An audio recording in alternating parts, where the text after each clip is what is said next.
Picks and bans, game number one between the Camelot Kings and the Oni Warriors. Again, if you're just now tuning in, this is still a big, important match. This is one that the Kings need to win here if they want to take that first seed. Otherwise, it could get a little bit dicey if the Oni Warriors do manage to take the set away from them, but we'll see how all that pans out after game one. First ban's coming through. Ymir Gilgamesh for the Oni Warriors and Yamoj on the side of the Kings. No surprises so far in the first bans. No, pretty standard. I mean, the Warriors definitely looking at the front line here for the Kings. Twig has been so impactful on that Gilgamesh, so keeping that out of his hands makes some sense to me.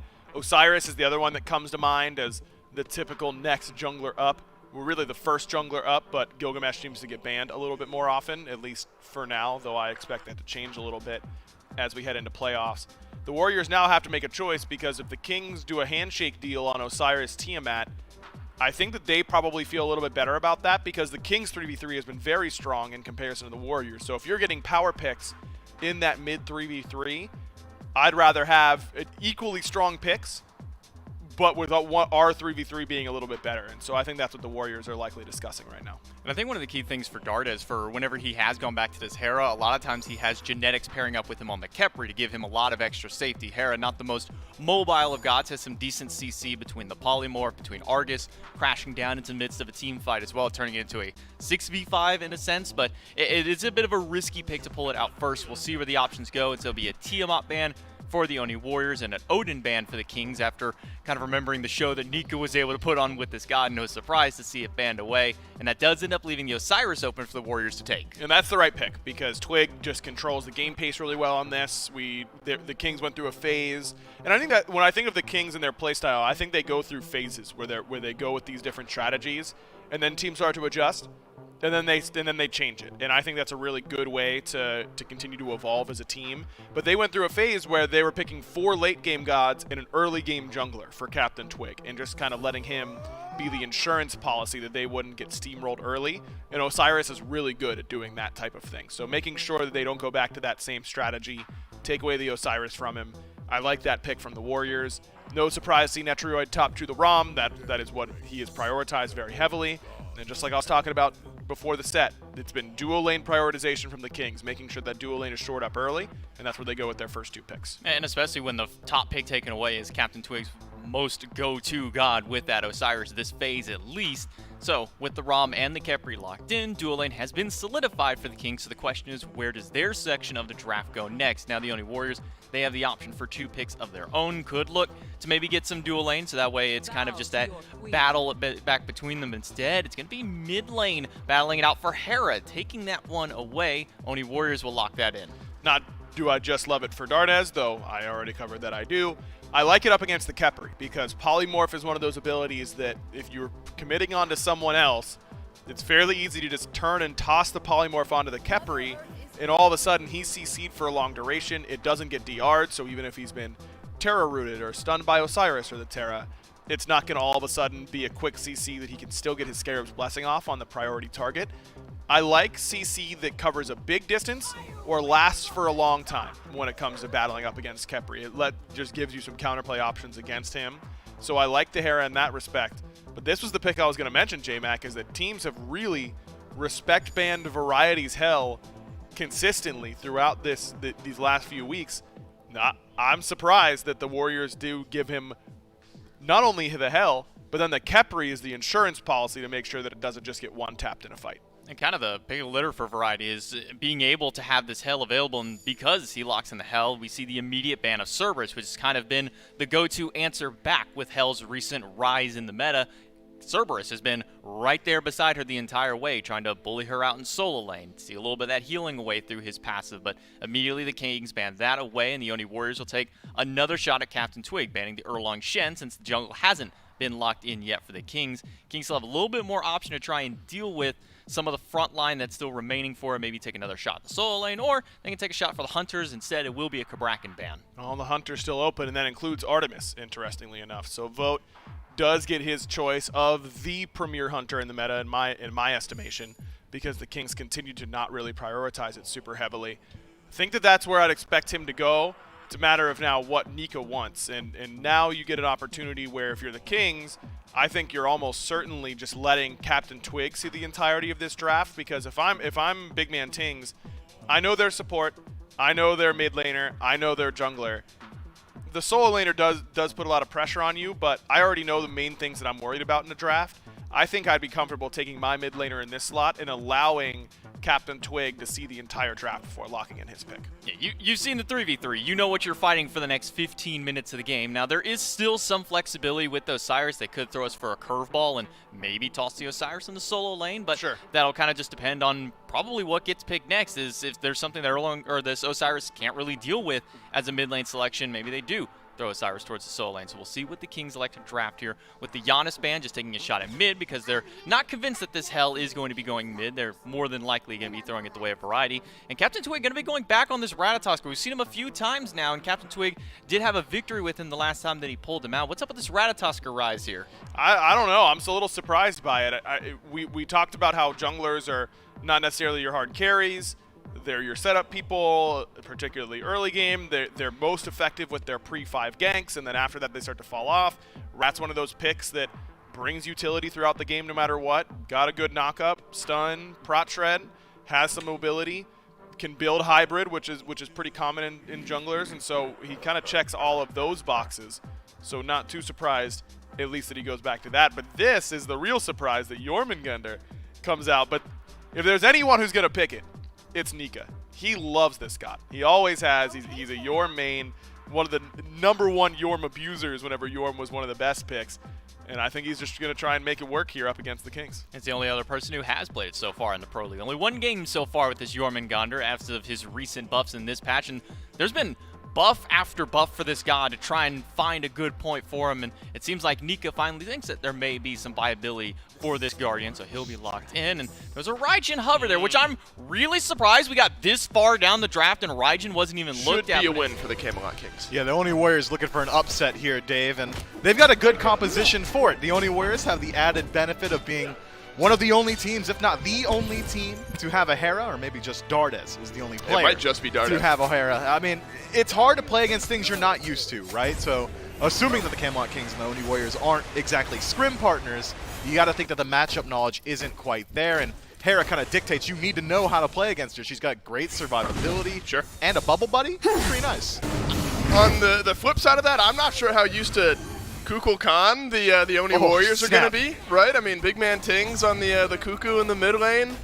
That's a bit different. This is like early Season 8 style of draft here from the Camelot Kings. Let's set up big man Tings on something with an insta-Gib style of ultimate plus Captain Twig on something that sets that up. These neutral objectives very early on. They are looking to spawn them almost the very second that they spawn up, the Greater Scorpions that is, and you can already see Captain Twig start his rotation over to this side. They're not concerned with whether or not they have pressure in any of these lanes. They are simply trying to control neutral objectives and get as much farm as possible, and generally, this has been very helpful for the Camelot Kings, and you can see it reflected already in the gold. Nothing really happening on the map, no fighting either, but still, ward coverage, all Kings across the map.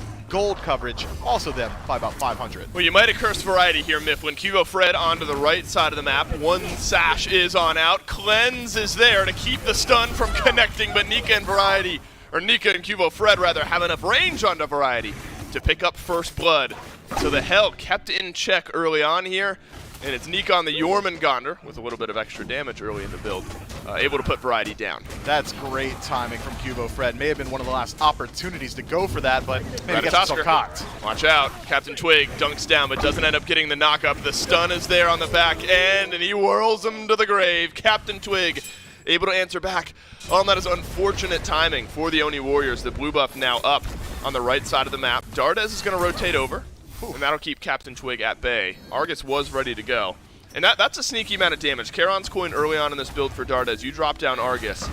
And there's going to be a lot of damage flying in, and Captain Twig learns that the hard way. Dardes, had he connected that polymorph on the initial, likely would have dropped Argus on Twig a little bit sooner. Does eventually end up using his ultimate. Gets a fair deal of damage. And big man Tings on the other side. Netroid with a solo kill. It's action across the board. Yeah, what is happening here? Netroid narrowly wins a 1v1 against Vote there. Both of the Hunter ultimates are down.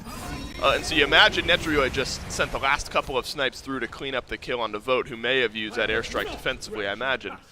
We'll get a look at that a little bit later on. Cubo Fred, though, sensing that big man Ting's ultimate is down. make his way to the mid lane here, and so blue buff, or red buff rather, Good gets block. invaded, but it's a good abduct from Genetics onto Neoma. The tick damage from Big Man Tings has done a lot, but it has not done enough. A successful invade for the Oni Warriors as Neoma grabs the red here over in the duo lane as Netrioid and Vote took the old rare 1v1. Netrioid actually somewhat happy, I think, to take that dash in. Oh, airstrike channels just a bit too late. I love this. A game of cat and mouse up in the air, and then the last couple of snipes, of course, from Netrioid able to connect there on the Vote. That one was close, but now that lane a lot more difficult. Captain Twig up into the sky, and that'll keep the Ratatosker safe. Variety avoids the stun from Neoma that never ended up coming out. It looks like Captain Twig will dunk back down into safety. Nika, able to provide some decent damage in these fights, has gone Divine Ruin first and foremost. So we wondered where we'd see some anti-heal.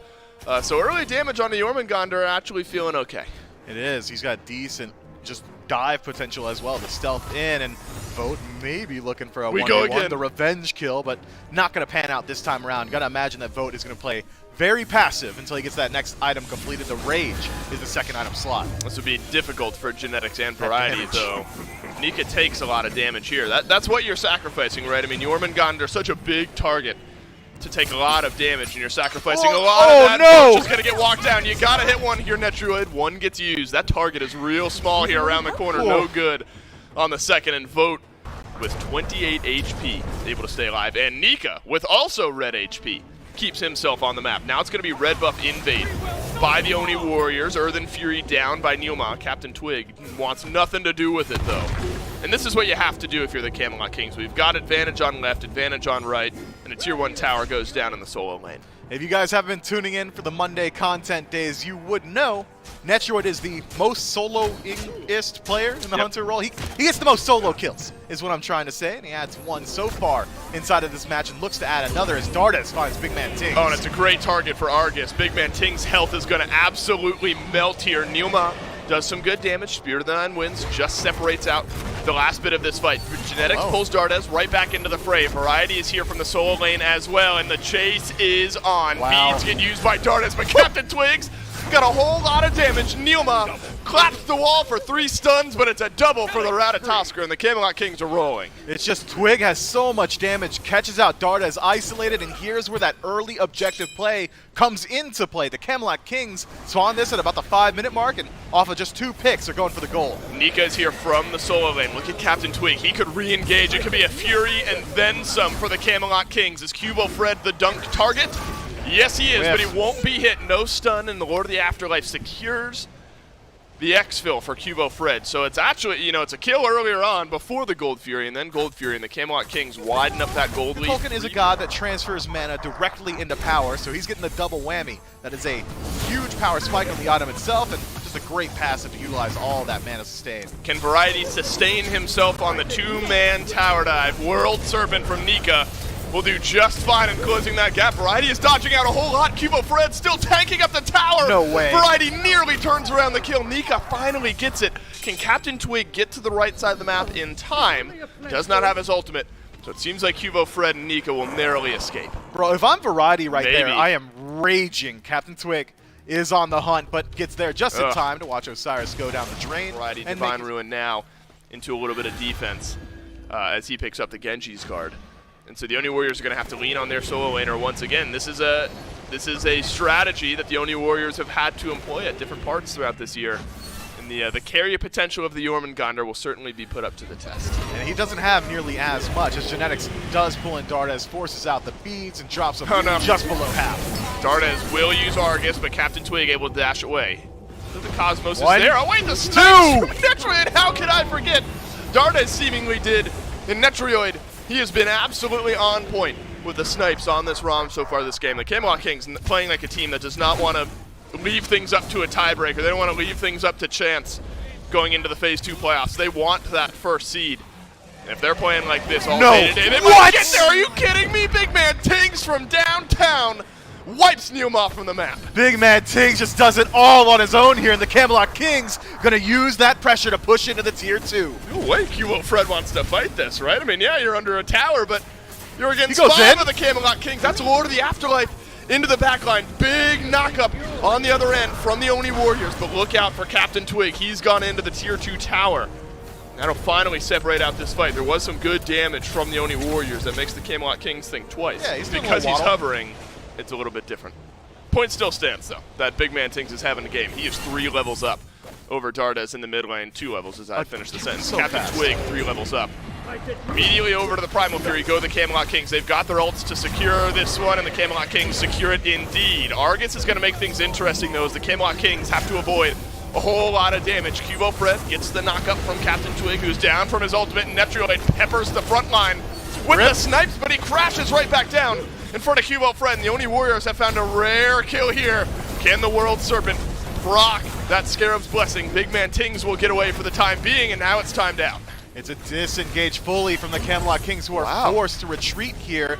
Oni Warriors, though, stick around, dive deep into the tier 2 tower and lose out on a lot of their health. The Camelot Kings can utilize the healing and speed boost from Hell to re-engage this fight. Dardes has taken about 6 tower shots in the last minute or 2. And so he's going to walk back into this fight a little bit low on HP. Genetics will get put down by Vote. And the Oni Warriors have maybe turned this game around a bit here, Myth. The Camelot Kings, when playing on the front foot, have been absolutely unstoppable, but the Oni Warriors catch them off balance. Neomop might be the sacrifice. Potentially a sacrifice the Oni Warriors are okay with. Variety's going to keep on going and tank up the tower for his teammate here. Healing is good, but maybe not the chase. I can't imagine Captain Twig's loving his chances here. Yeah, you wouldn't think. Especially not Stop! without the ultimate. Variety's just going. He's going to sustain himself up a little bit more, stopping all these back. Yeah, that's just obnoxious, right? The Oni Warriors with 4 can't go back against the Camelot Kings, and so the space gets opened up a little bit. The Oni Warriors vote, shreds carries, and objectives. If the Oni Warriors are able to win out on a team fight cleanly, or at least keep vote alive, Fire Giant's on the menu at this point. Yep. And you have to wonder about Spectral Armor for the Camelot Kings. We'll see how much the front lines want to prioritize that. Variety continuing to wheel and deal this damage into the Oni Warriors, and it has just been annoying to go up against Variety on this Hell. And you look forward to the Phase 2 playoffs, an event that both of these teams will be playing in. Teams have got to figure out an answer to this Hell. And you know, maybe it's anti-heal, maybe it's overwhelming dive, we'll see. But Variety has been near the top of his game on this pick. Neoma slowed to all hell, it feels like, and Hell is the one who finally seals the deal. Neoma walks forward and does not walk back. The Camelot Kings now playing with house money. They got a 1-man advantage. That was all Big Man Ting's tornado placement. Zoning third ability keeps Neoma towards the entirety of the Camelot Kings. It's essentially a wall at this point. If I'm anyone on the Warriors, I'm not walking through that. Oh my god, Nika takes a lot of damage here from Captain Twig and Variety. Captain Twig going with a bit of that Glass Cannon and Ratatosker build, so that's why we see a lot of damage connect onto Nika.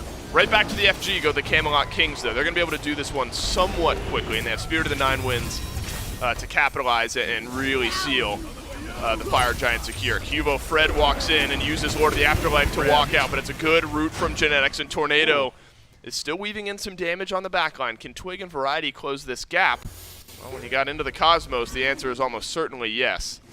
But now Captain Twig has used this ult, and the rest of the team is not there. Can he solo out Cubo Fred? The polymorph is great from Dardes, who does have Argus. Dardes pulls the trigger and doesn't pull the trigger just yet. Neoma is finding himself respawned and back in the engagement, just trying to stop the Camelot Kings from putting their DPS into the fire. Whoa. Argus chasing down now Big Man Tings and Captain Twig. A couple swishy targets that Dardes would like to deal some damage to.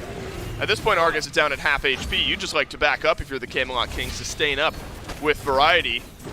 Wow. With these crits, Vote is absolutely making quick work of this FG, this back and forth, this tug of war. You got to look at the ultimates. Camelot Kings in a pretty good statement position with the ultimates that they've got. Cubo Fred has to walk out from the left. Captain Twig gets Nika dealt on the right. Netrioid hits the snipes yet again.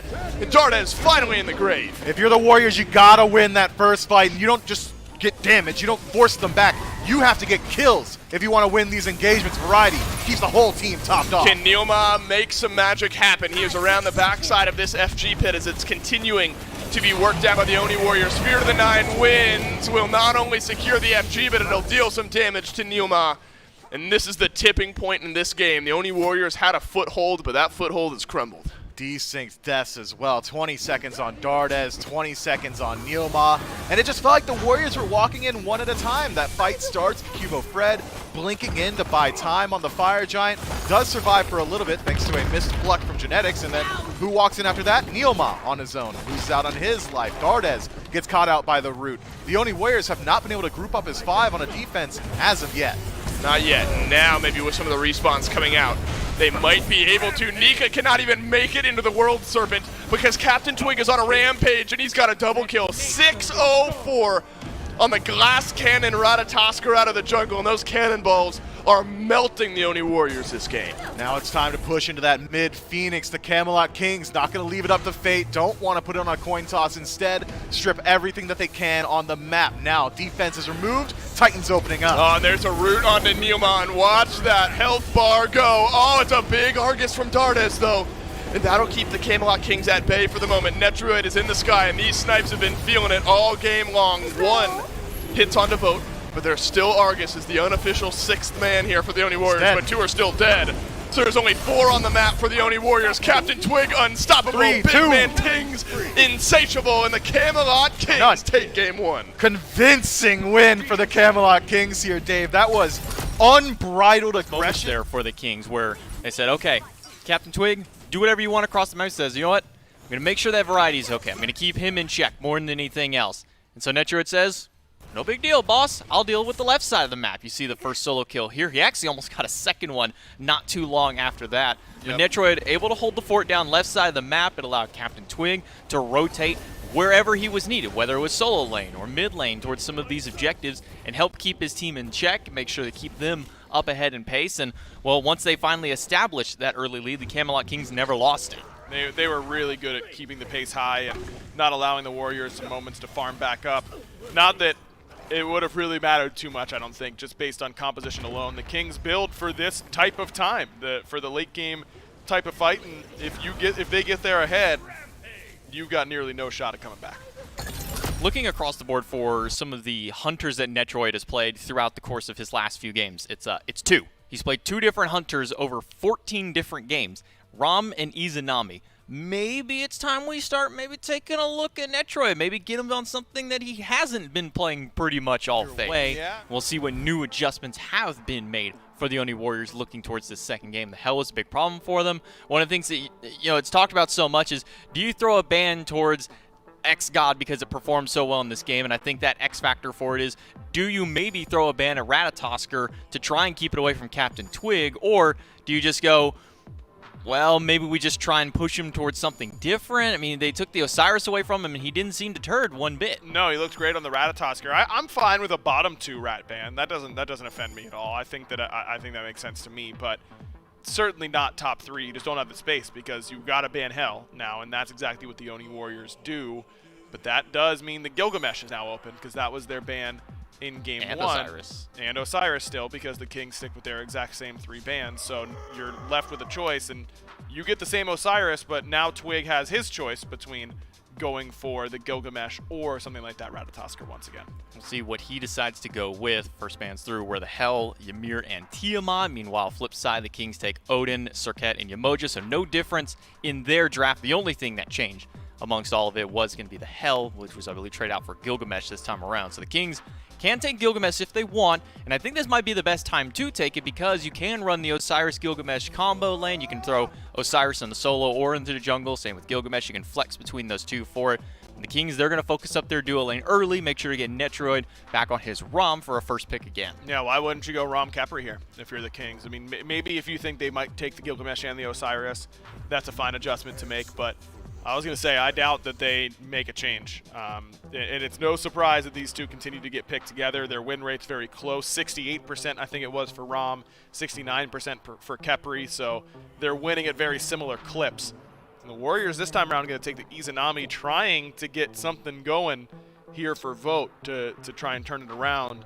Would like to see them switch up the Terra pick as well. Neil just was not on the same page with the rest of the team, and whether or not that's on Neil or on the rest of the team, it's really hard for us to say, but you need to get everyone in with that big ultimate out of the Terra, and that just didn't really happen at all in game 1. Darda's taking a swing around here, going away from the Hera that he played game number 1, instead looking towards the Morrigan. Morrigan picked up early in the draft is one of those kind of risky plays here. You're kind of revealing, you're saying, look, we can make all these big double plays, but also kind of makes the enemy team think, okay, maybe we don't draft this guy because now they can have one onto their team for it. And the Kings don't care. The Gilgamesh was left open, so they will pick that one as a response. And that leaves their mid and their solo to be their final picks going through. So now we start walking into the second round of bans. Yeah, I like the Gilgamesh selection. I mean, that's just something that, again, Twig it allows him to be the initiator for this team and fight select really well, and that's one of his strengths as a player, always has been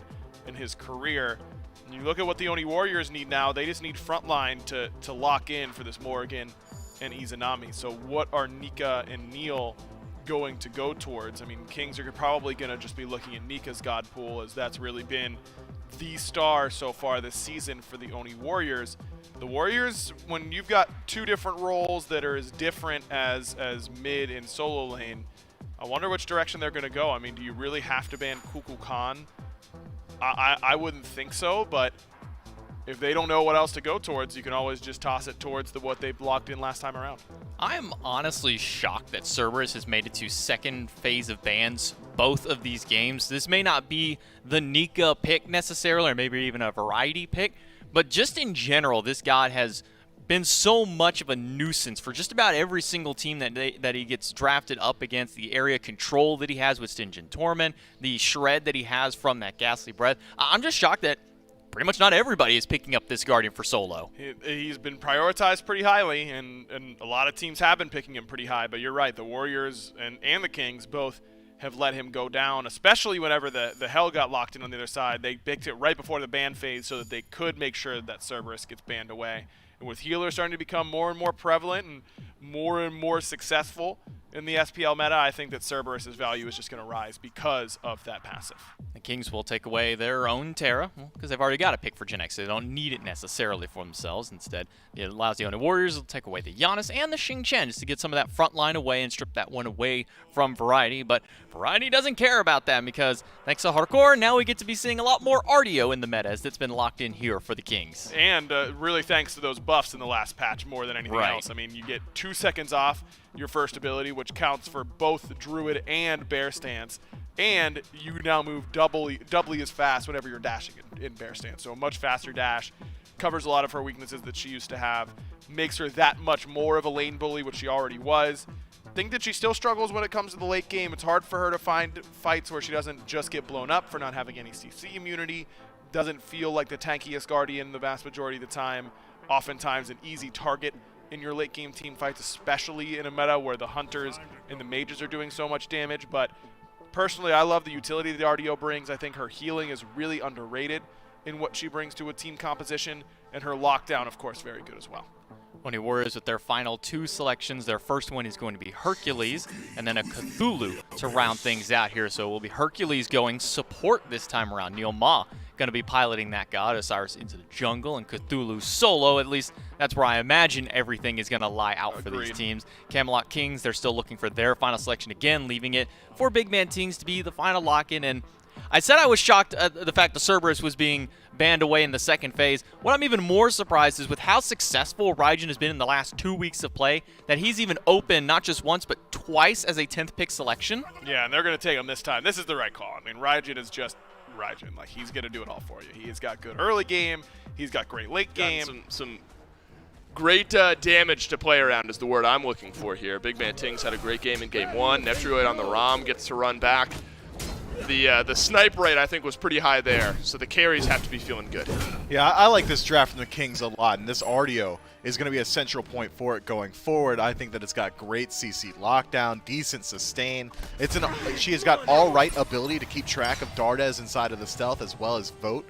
So I think it's going to be very interesting to see how Variety chooses to play this one as Netrioid pulled in, forced to use the beads, and loses out on all that safety early on towards this pick. And considering that he was already able to strip away beads from Netrioid, who still will not have that back up for the next 70 seconds, I think that I've got a good deal of faith in Neilma's ability to exert pressure with this pick, and it seems like he does as well. Level 3 already making the rotation. Hello, red buff invade at level 3. Neilma now in between Captain Twig and Genetics, but Hercules, of course, can walk his way on out. How much do we want to spend here, Oni Warriors? They want to spend plenty of time, it appears. As Neilma gets jumped on by Captain Twig, Cuvo Fred's got some pressure. You can sense the hesitancy from the Camelot Kings. Blinks exchanged by both junglers. And now back to the red buff go the Oni Warriors. It gets dropped down and picked up. And Dardes confirms the successful red buff invade, and it's going to get worse. There's a blue buff getting invaded on the left side as well. Netroid is going to send some auto attacks Vote's way, who has to dash on out of this fight. The fight after the invade might not be good for the Oni Warriors, but Neoma has a great driving strike. Man, I noticed one thing from the Camelot Kings then. It's that big man Tings washed his hands of that entire engagement. As generally you are. A large lightning rod for damage inside of that stance. Everyone should be able to hit you relatively easily. Well, Variety can keep you there. As far as engage goes, Nika bot blink. That's the whole thing. Wow, we're doing it again. It's a red buff invade all over again from the Oni Warriors. Cuvo Fred now is going to use Lord of the Afterlife. He'll jump on over Captain Twig, who hits level 5 at the perfect time. Big man Ting's level 6 here. Has Tycho drums. Dardes immediately gets feared away. The Gilgamesh transformation gets effectively nothing here. Genetics joins the fight from the left side of the map, but this Oni Warriors grouping has just felt more strong on the left. They're just so concise and consistent with where they want to be. Red buff and purple invaded twice now, 5 minutes into the game, and now the XP is starting to rear its head in favor of the Oni Warriors. But you look at Dardes, you know, the Hera didn't really work out in game 1, but still was able to do some good damage. Here on the Morgan, another great pick for Dardes. I think getting Dardes comfortable is going to really help out this Oni Warriors team in the future. Can Dardes be comfortable around this fight? That's the question. Neilma sure isn't comfortable, and Tycho Drums will shut down the solo agent.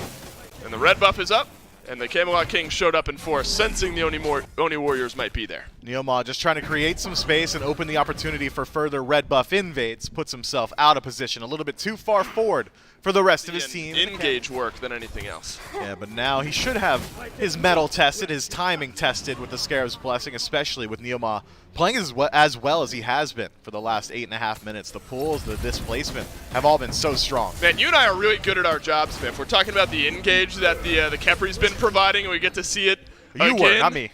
Yeah, but you know, you agreed and you were talking about it. I'll throw you a bone there as well. Netroid still on point with those snipes. He gets the kill here for the Camelot Kings around the red buff. Vote rooted into place. Genetics won't follow up with the pull. Good damage. Because Vote is doing a whole lot of damage. Just Ikavale here for this Izanami.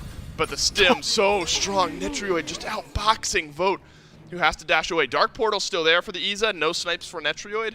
So Camelot Kings might have to slow play. That was so disrespectful. Vote steps up from behind and says, land your abilities. Captain Twig steps up and isn't quite as lucky. Just wants his item. No. Turns it around. Wow! Oh, and the Scarab's Blessing is perfect from Genetics. And the last bit of mana Genetics had gets used on his jungler. And that is perfect play from this Camelot Kings team. The jump in, the disrespect to Vote despite the Dark Portal still being there.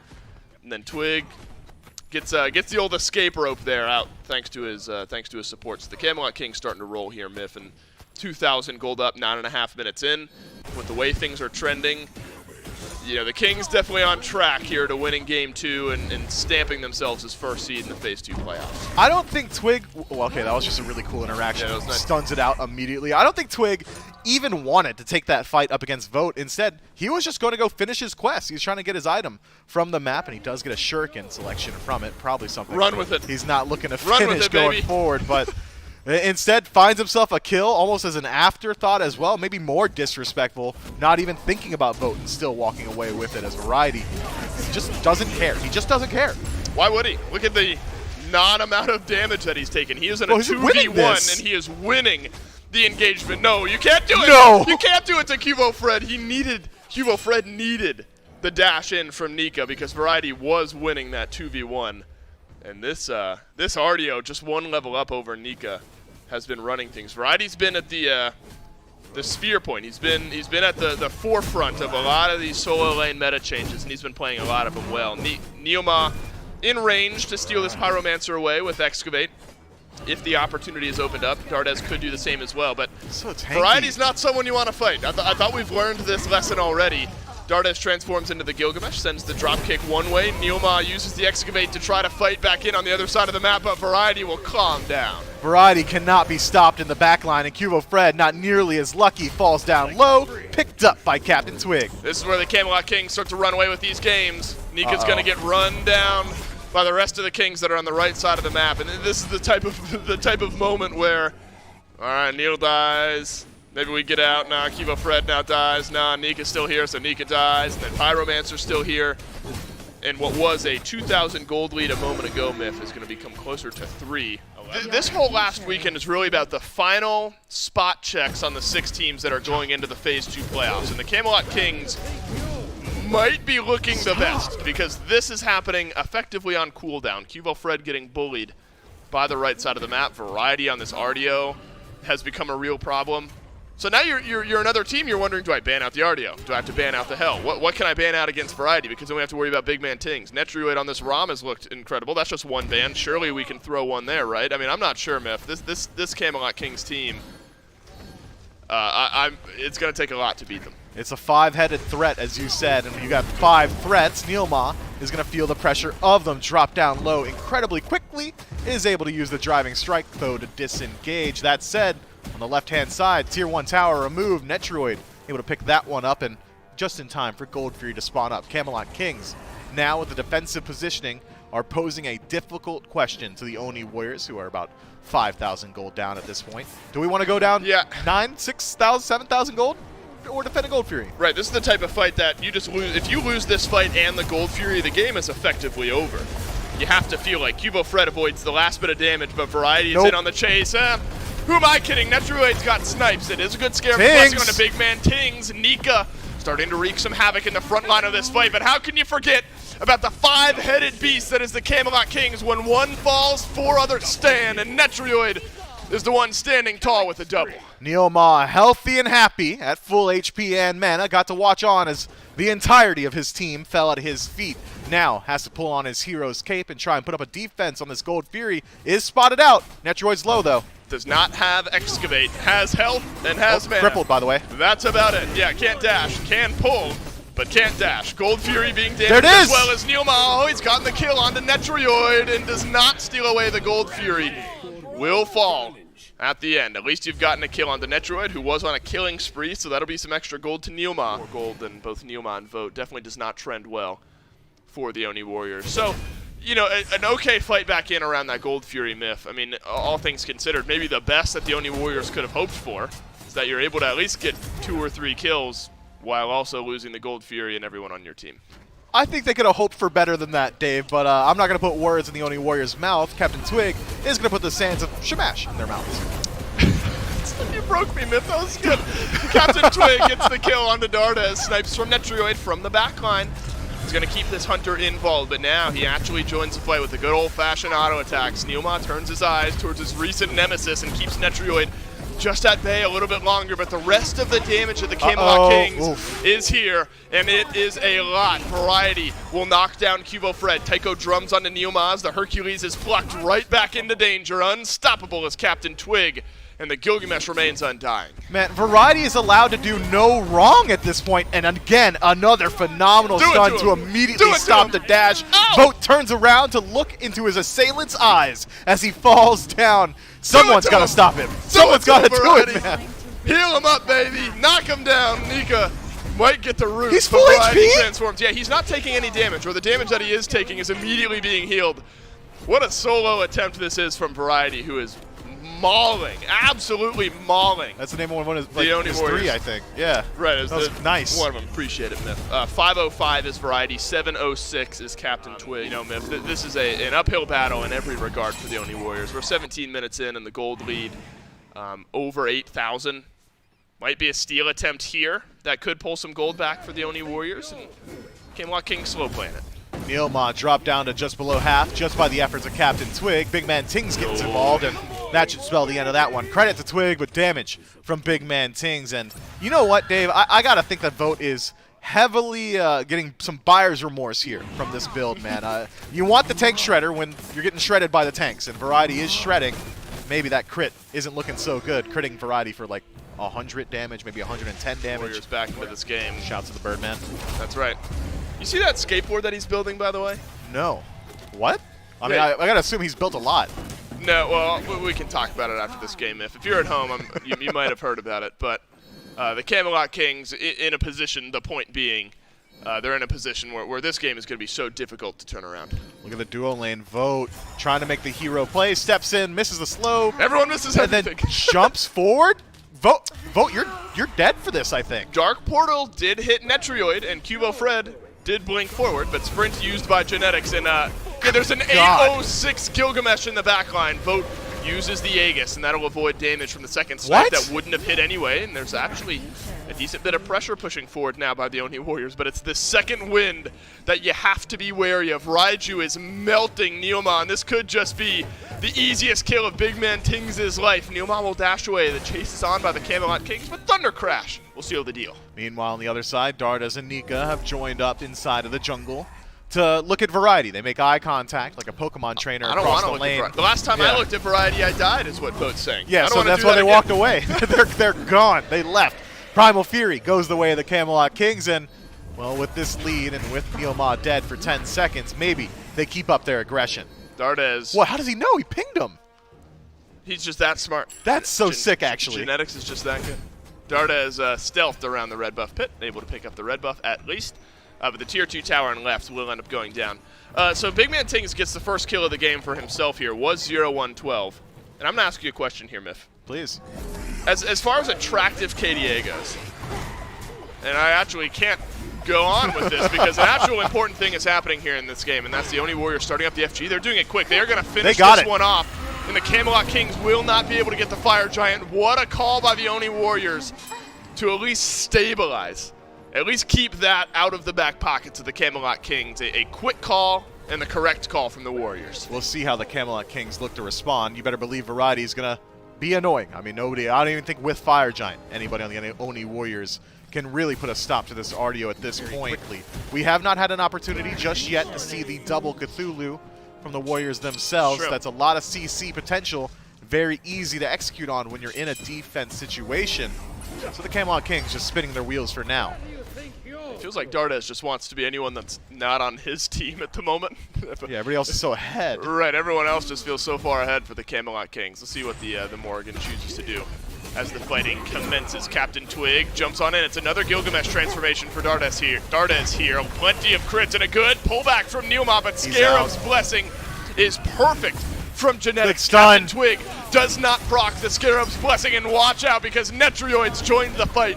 And the health bars of the Oni Warriors look a whole lot worse for it. Variety frontlining against 4. One last snipe from Netrioid hits onto Dardes, and Neoma won't go down just yet. Genetics left high and dry, no Scarab's Blessing for himself, so he's going to have to walk away from that one, but straight into the waiting grasp of Nika. You mentioned sustain here, Mifflin, and this fight has gone long, and the health bars are low on the Camelot Kings. Dardes could walk forward. Variety gets the stun there. Genetics wants to leave, and so do the rest of the Camelot Kings, and Fire Giant appears to have paid off. Yeah, I actually really like this Spirit Robe selection. Stone Cutting and Serrated are kind of core on this god for his damage output, as Variety is hit by 4, and I don't know why I paused to speak. Variety is unkillable at this point. That Spirit Robe is pretty huge, though. All the CC coming from the Camelot Kings, or Variety and Genetics in particular, is essentially just going to make sure that Cubo Fred is always a little bit tankier than you think. This is a big one. Big fight. Can the Camelot Kings win the fight, win the game, win first seed in the Phase 2 playoffs? Netrioid lets some snipes fly, and they will connect onto a priority target, and that's Dardes, who has to back away just a little bit further, but won't be there for the execute. Vote has been giving the space now to weave in some of those crits. Nika's taking a whole lot of damage on the front of this fight, though. Now Neoma rounds the right side. Cubo Fred will jump out, but Big Man Tings will not let him escape. Dardes has joined the backside of this fight, but he's taking a lot of damage himself as well. Nika's found the first kill of the fight for the Oni Warriors. Big Man Tings has used the Taiko drums, and they've connected, and look at the health bars of the Oni Warriors. They are melting. A big stun from Dardes. There's the Aegis out of Big Man Tings to keep him on the map. Big Man Tings will survive. Big Man Tings on the killing spree, and the Camelot Kings, they'll be your first seed in the Phase 2 playoffs. Triple kill goes the way of Captain Twig, and Big Man Tings from the jaws of death. If he does anything different, if he decides to whip his mouse a millimeter further away to try and create some space for that leap, he just dies. Instead, survives, gets his damage out, and completely swings that engagement. Captain Twig credit for the triple, but Big Man Tings MVP of that one in my book. Now the Camelot Kings will get the quiet FG, 2 minutes away from Enhanced. But the Camelot Kings, without FG a moment ago, got stuffed by the Oni Warriors. Unreal. Maybe one of the best single set jungle performances we've seen in a while. Yeah, Captain Twig's been having a great series of weeks. Even last week has one of his best performances as well. Seems to me that he's really found his home here in Season 8.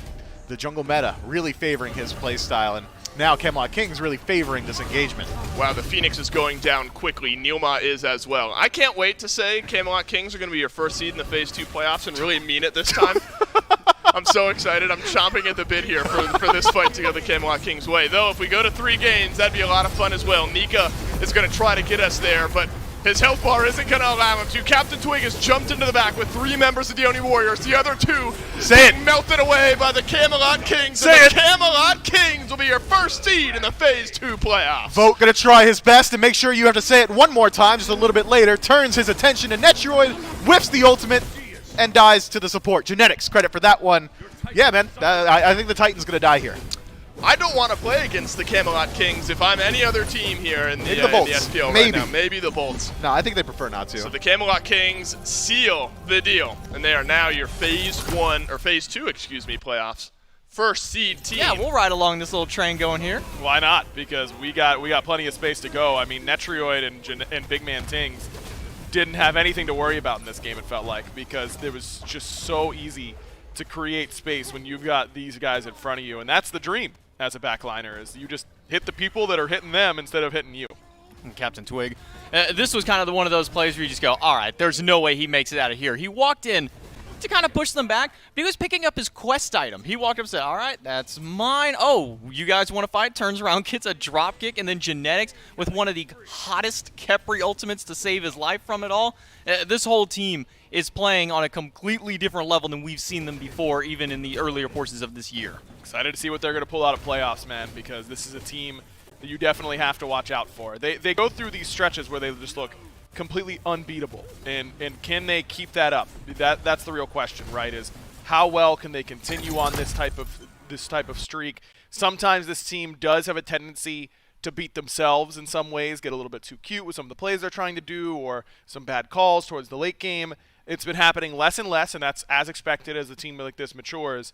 But that's still the main concern for me for the Kings, is whether or not they play their game. Because if they do, and they don't make a bunch of mistakes, they're likely to beat everyone in the league. It's just a matter of staying out of their own way sometimes. This is your chance to kind of take a look and, well, see what you may have missed. Even though this match got scheduled from the Saturday all the way here to Monday, it's a 2-0 here for the Camelot Kings. They come out with 2 victories this weekend, taking down the Dragons at the very start of the week. And if you've missed any of this action, you can always catch back up on it on the Smite VOD YouTube channel, or going back to the Twitch VODs on twitch.tv/SmiteGame as well. But this is the best weekend that you could have looked for any of the Smite action. Let's take a look at the standings and see how everything finalizes out here in Phase number 2. The Camelot Kings with the head-to-head win-loss record over the Olympus Bolts. They will be your first seed going into playoffs. Olympus Bolts sitting second are going to be the first matchup of that bracket. And then the Atlantis Leviathans and the Oni Warriors will be the second match. That's all going to be happening in the quarterfinal matchups on Friday.